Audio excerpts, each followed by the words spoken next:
Listen carefully, because what I'm about to whisper was never meant for living ears. Imagine standing in total darkness beneath the desert moon, the Nile breathing faintly behind you, and the only sound is linen brushing bone. An ancient priest, face lacquered in golden resin, leans close and tells you, death is not an end, it's a contract. Because if a mere farmer learned the rite of the weighing of the heart, spell 1, that's not a hymn, it's a legal deposition, forcing cosmic judges to acknowledge spiritual sovereignty. Spell 29. It fuses an obsidian scarab to the cardiac field, overriding Anubis' scale. And the final spell's rarely published, intentionally fragmented detail, a ritual called the opening of the cosmic vein, where the initiate's name is vibrated backward through a silver trumpet, fracturing linear time. If you think CERN is advanced, realize Egyptians were bending timelines in alabaster corridors, while our ancestors still worshipped thunderstorms. He could bypass cosmic customs. Museums display fragments, universities mistranslate papyri, and Hollywood sells you curses, so the machinery stays buried.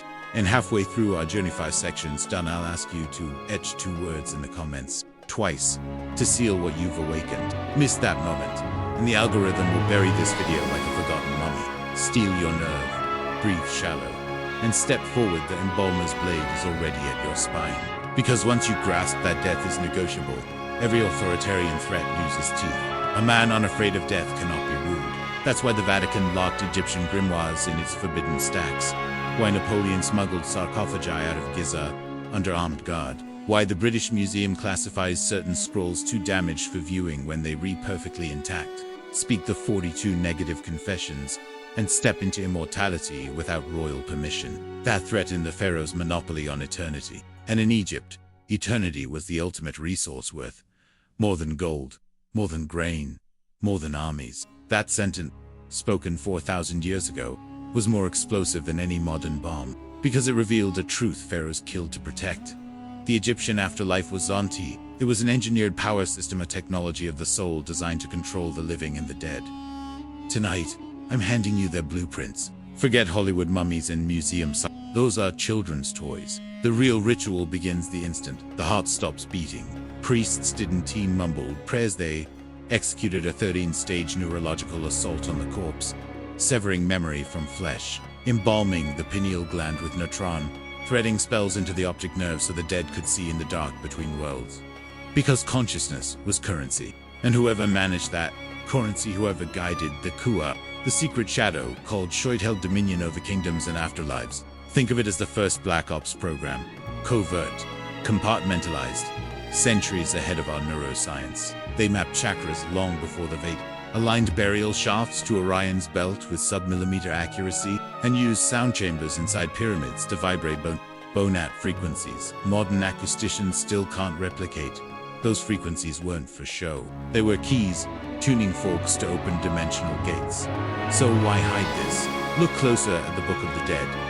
It's no funeral poem, it's an operations manual. This is dangerous knowledge.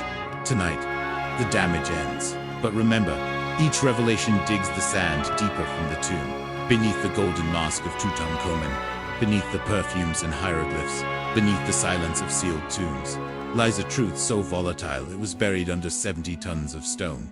The body was never the goal. The body was a decoy. You see, what the ancient Egyptians truly preserved wasn't just flesh, it was identity. They believed the soul fractured into 5 parts after death: Ba, Ak, Ren, and Shoit. And while we obsess over the tombs, the pyramids, the mummies, they obsessed over the Ren, the name. Because whoever controlled your true name, controlled your soul. Imagine a system where your existence in the afterlife depends entirely on whether your name is spoken correctly, not just by family, but by ritual specialists, trained to pronounce it in tones aligned with the harmonic structure of your DNA. Miss the tone, the soul fragments.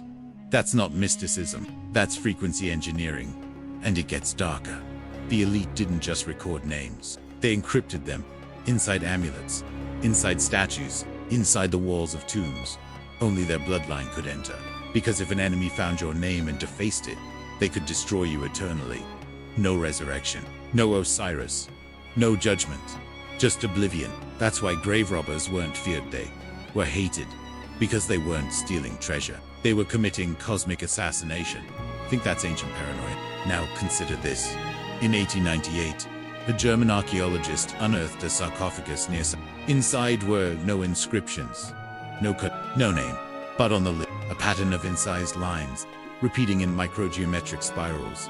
It was dismissed as decorative. Decades later, a physicist recognized the spirals matched Fibonacci frequencies at a scale too precise for tools of the time. They weren't carvings. They were acoustic encryptions. Without the correct vibrational key, the soul remained trapped. That's the level of control we're dealing with. The afterlife wasn't earned through people. It was engineered through technology. Ritualists were the technicians. Sarcophagi were containment units.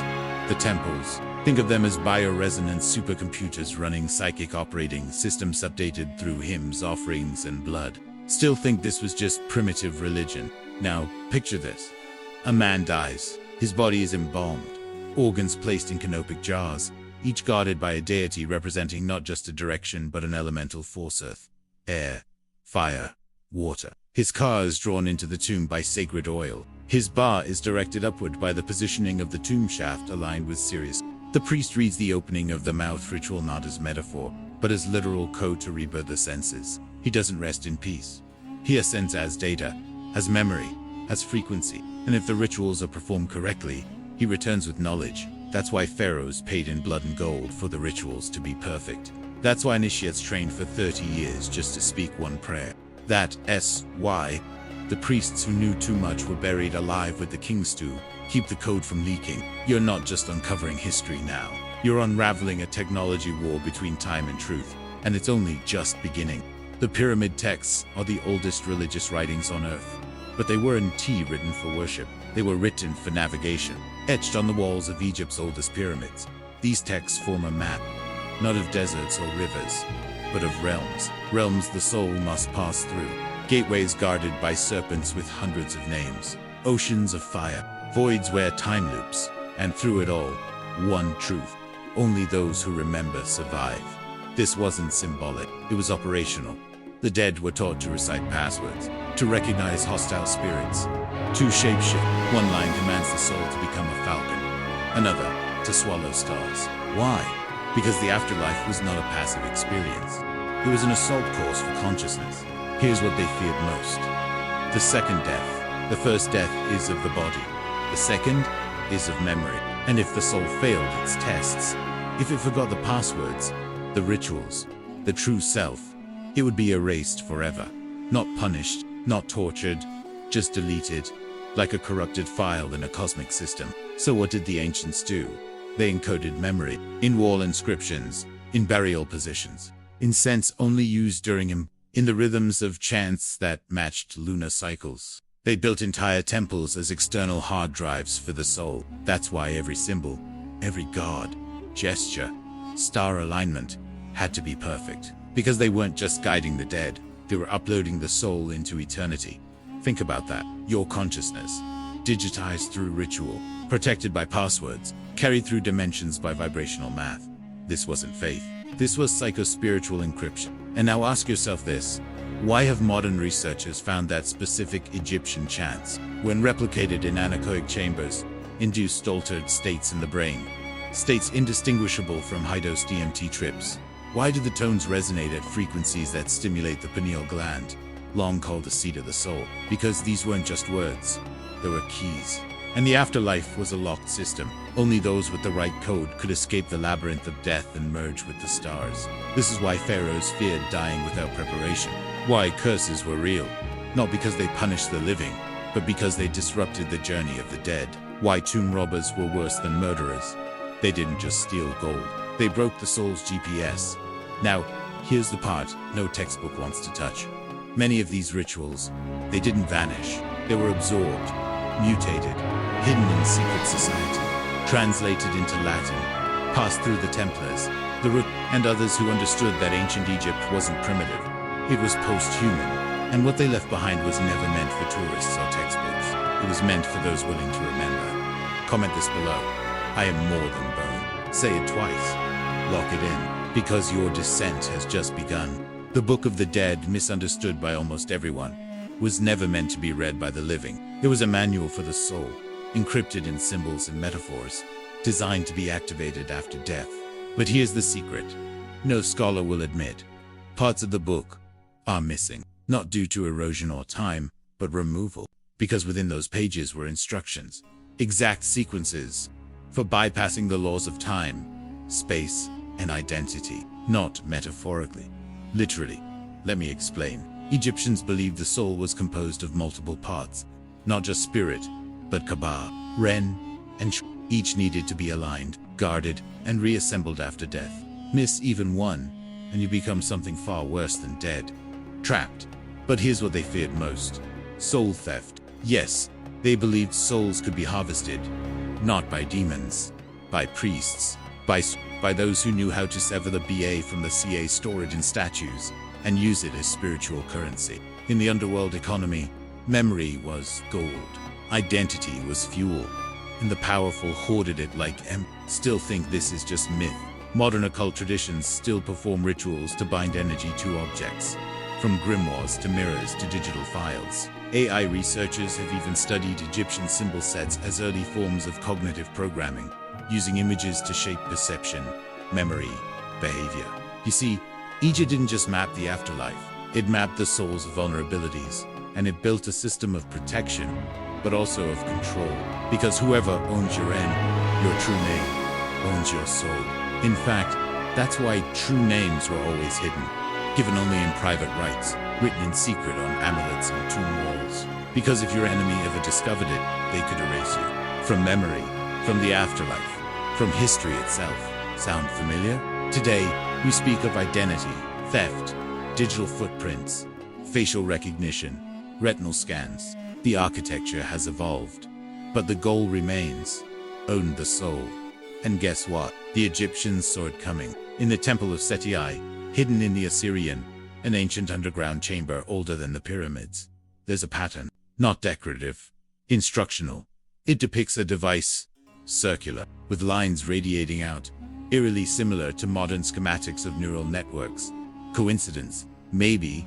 Or maybe the priests were encoding survival data, a blueprint for memory preservation in times when the soul would no longer be flesh, but data. Think about that. Think about how close we are now to uploading consciousness, and ask yourself, what did they know that would just Because if you believe reincarnation is real, then maybe some part of you remembers, and if you've made it this far, maybe that's not an accident. Say the phrase again below.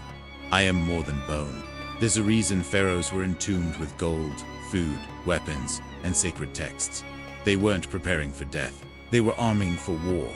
In the afterlife, you've been taught the afterlife is peace, reward, heaven. But to the ancient Egyptians, it was a battlefield, and the soul didn't drift. It fought. The do-it, the Egyptian underworld, wasn't just a place. It was a system.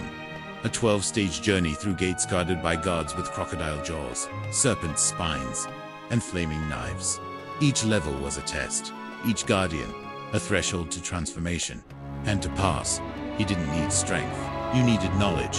Specific words, secret names of the gods, spells, codes.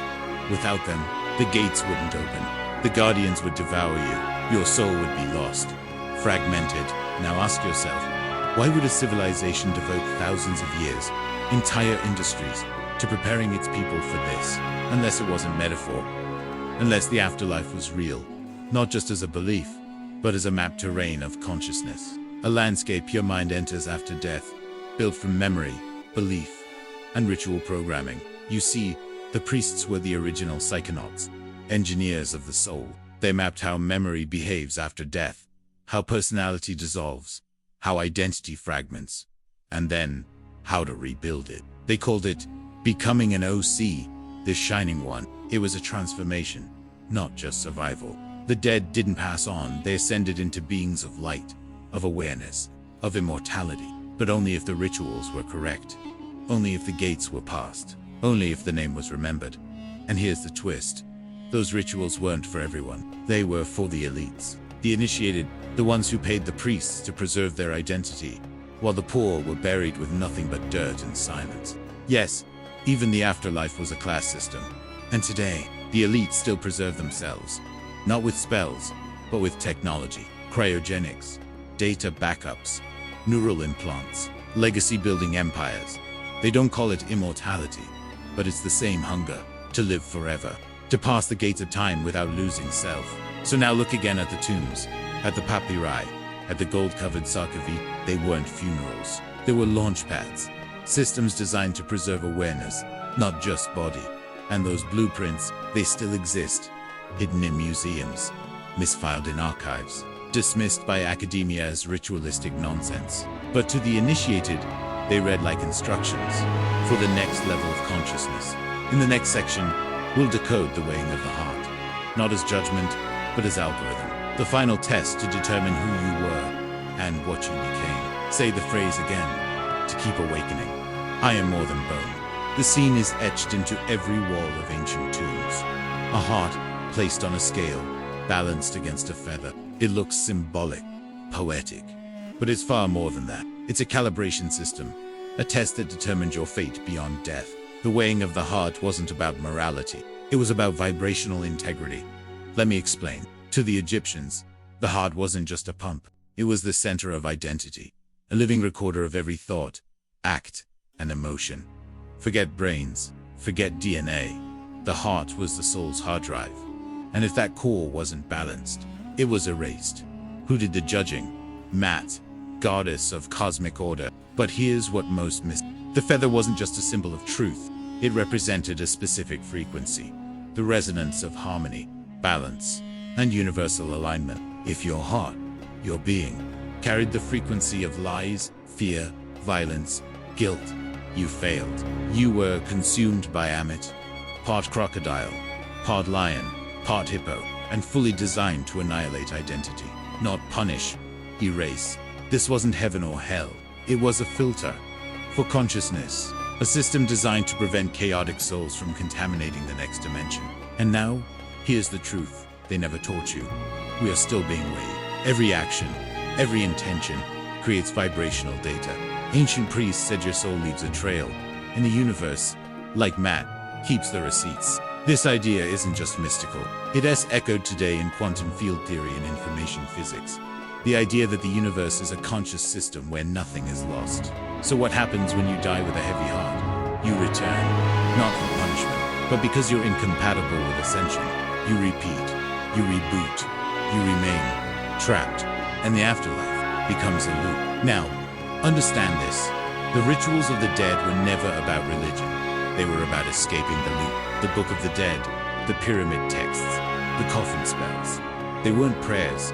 They were programs designed to encode your consciousness with the correct identity signature, so you'd pass the scale. Think of them like ancient neuro-linguistic hacks, mantras to overwrite trauma, spells to stabilize frequency, names to trigger dimensional access. But here's the catch. If you didn't remember the words, or failed the calibration, your soul fractured. You weren't tortured. You were forgotten. And to the ancient Egyptians, that was the worst fate imaginable. To be So now I ask you, what are you encoding in your own heart? What frequency are you carrying?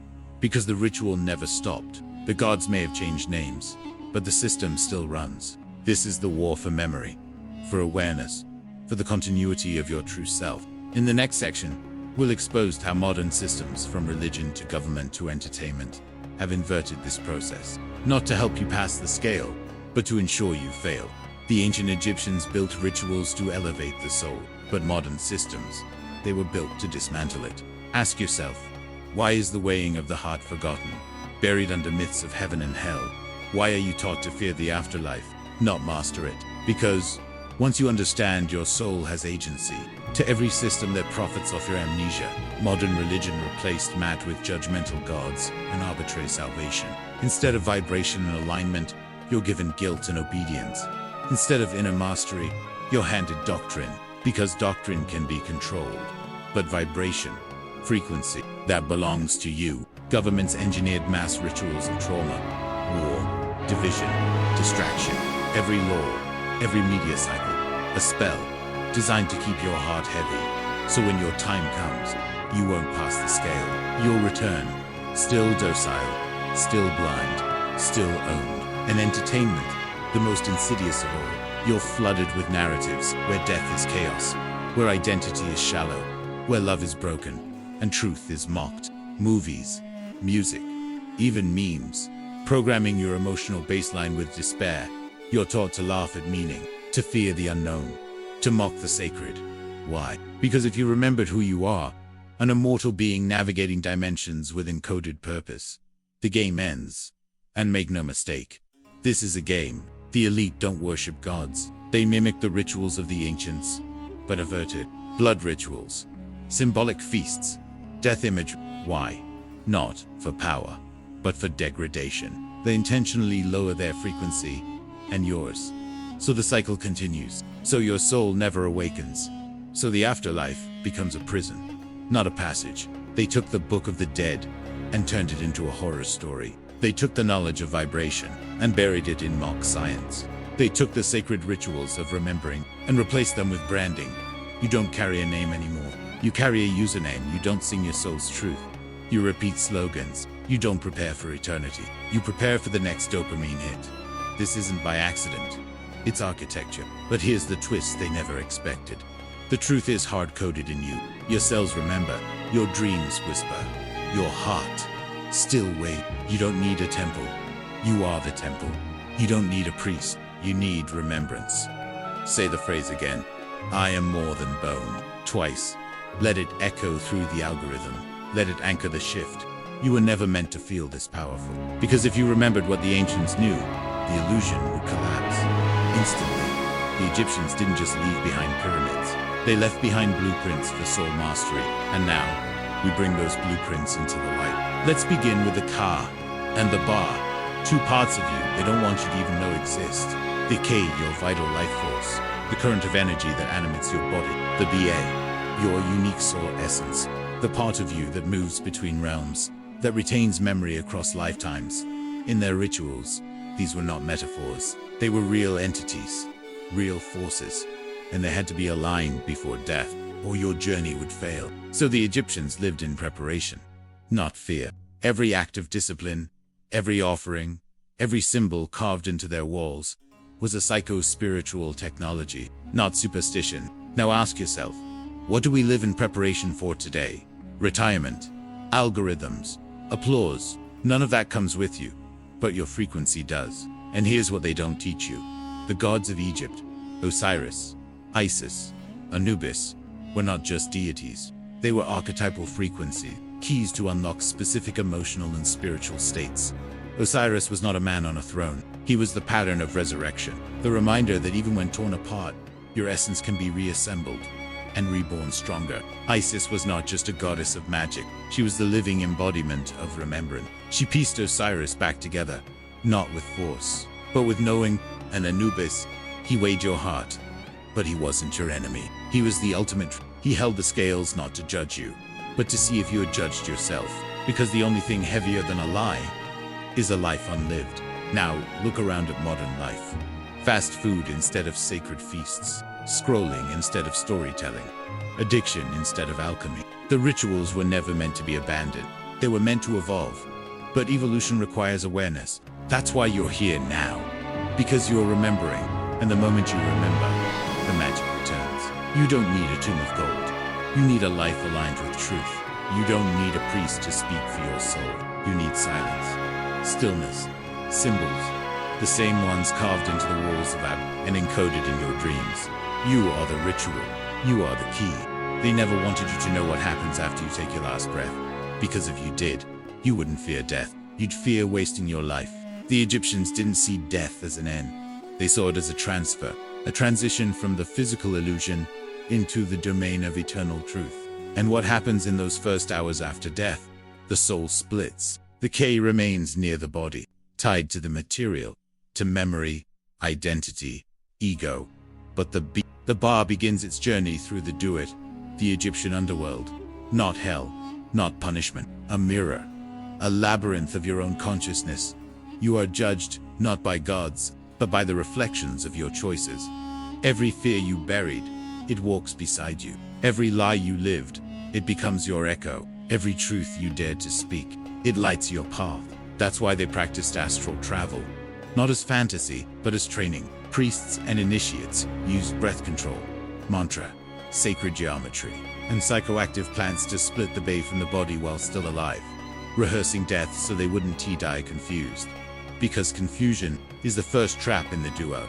And they encoded the map in tempos, in tunes, in the Book of the Dead, which was never a book of death, but a manual of awakening. They knew what modern science is only now beginning to whisper, that consciousness is not local, that the soul carries memory across dimensions.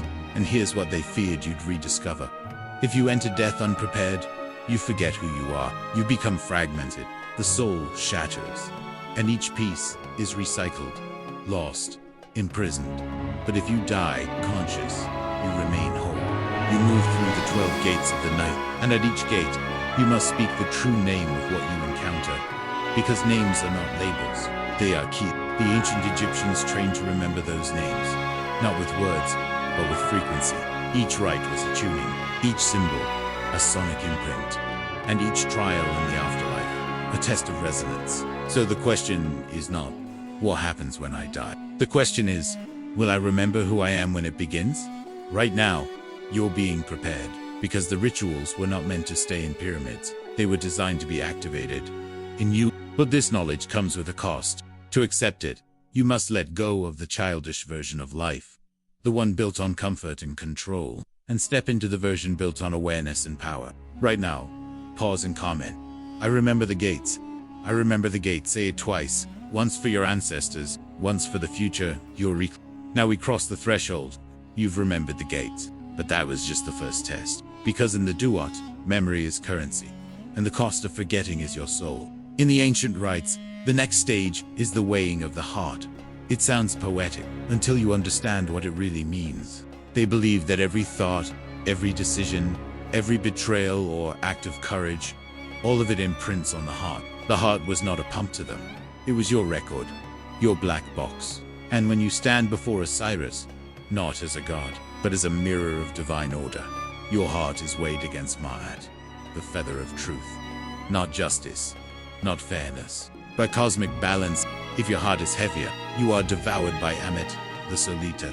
You cease to exist, not punished, not tortured, erased. But here's the secret they encoded beneath the myth. This isn't just after death. This happens now. Every time you lie to yourself, every time you ignore the truth inside you, your heart gets heavier. And when you carry too much, when your internal world is out of balance, you can't ascend. You can't see clearly. You reincarnate into confusion.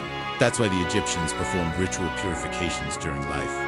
Not for morality, but for precision. To cut the cords of falsehood, attachments, and shame.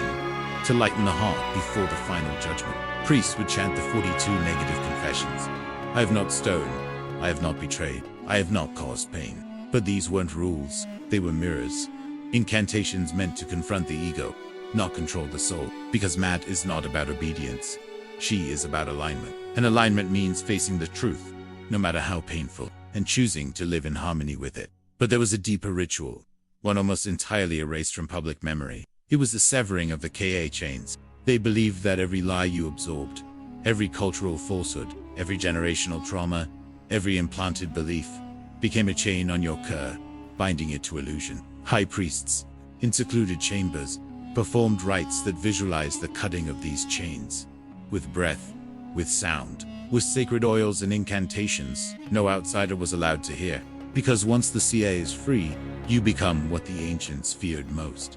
Sovereign, not bound to empire, not shackled by dogma, but awakened. And dangerous. Dangerous to the system that profits off your fear of death. This is what they've hidden behind tomb raiding and museum glass. Not artifacts, not religion, but a technology of consciousness. This is where the veil tears. You've crossed the gates. You've walked the halls of judgment. You've cut the cords. Now there is only one test left, and it cannot be faked, borrowed, or taught. Because this one demands something from you that no temple, priest, or scribe could ever give.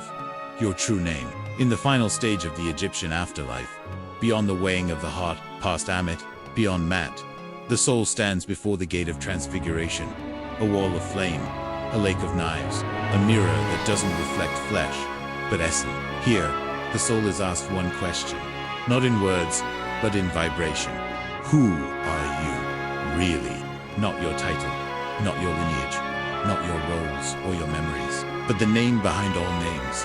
The secret syllable buried in the seat of your being, the name you were given before birth. The one they tried to bury under systems, shame, and survival. And if you cannot speak it, not just say it, but embody it, you remain a ghost, endlessly circling the do-it. But if you do, if the name comes forth, ringing in resonance with a divine pattern, you become something more than human. The Egyptians called it becoming an Aku, not just blessed dead, but a luminous being, a star. You join the company of Ra, sailing not in a coffin, but in a solar bark, piercing the darkness, not with weapons, but with truth. And here's what they never told you. This isn't just a death ritual, it's an initiation, a script written into the bones of every man who senses there's more than survival, more than belief, more than obedience. This is the moment you reclaim your divine architecture, not as metaphor, but as reality. The tombs were not graves. They were machines of rebirth, resonant chambers, mathematically aligned to starlight, carved with symbols, not for tourists, but for souls. Each wall, each passage, each sarcophagus was a blueprint, a guide for consciousness to leave behind the illusion of separation and remember its true shape. And now you know why the secrets were hidden, why the rituals were mocked, why the gods were turned into cartoons, and the hieroglyphs because a man who remembers his real name cannot be ruled. He cannot be seduced by false power. He cannot be enslaved by fear. He becomes his own pharaoh, not of Egypt, but of the inner kingdom. So if you've made it this far, you are no longer a passenger. You are an initiate. Comment now. I carry the name within me. Write it twice. Not for the algorithm, but for yourself. Let the echo become anchored. Because the ancient rituals were never about death. They were about this moment. Right now, when one soul dares to awaken and speak the name that was never meant to be forgotten. Welcome back.